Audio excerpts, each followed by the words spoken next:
kelele zako. Nimekwambia sitaki kutakuwa kituoni na yangu. Nimekwambia sio. Kelele. Ndio utatoa maelezo kituoni. Pumbavu.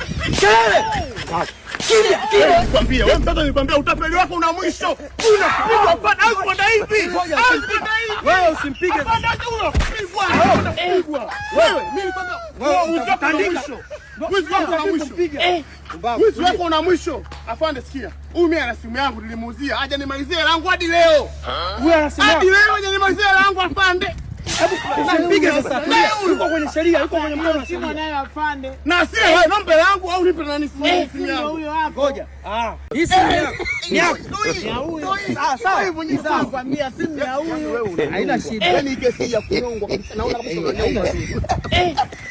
Njoo. Wewe umesema simu ya kwako? Simu si ya kwako? Simu si yako.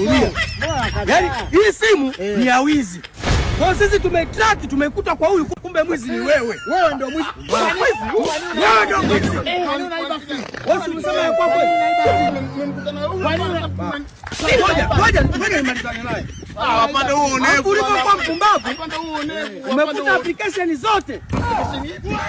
Simu ilikuwa na application na data za watu. Ulijua tutakukamata ukikuta. Tafuta huyu ndo tafuta. Wewe kwa nini umefuta application za watu?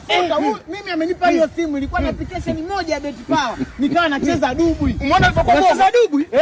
Umeona ilivyokuwa mongo? Mongo nini? Dubwi unachezaje kwenye simu? Sasa BetPawa ndo kampuni ya kwanza Tanzania kutoa dubwi mtaani kuweka kwenye simu. Unaweza ukacheza, yani ukiingia BetPawa pale, unaingia kwenye michezo ya kasino. Unaona kwenye michezo ya kasino unaingia kwenye michezo ya kuspy.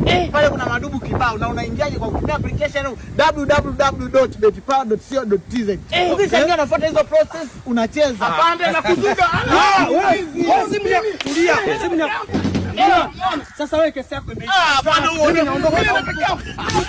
Nenda peke yako. Nenda peke yako. Nenda peke yako.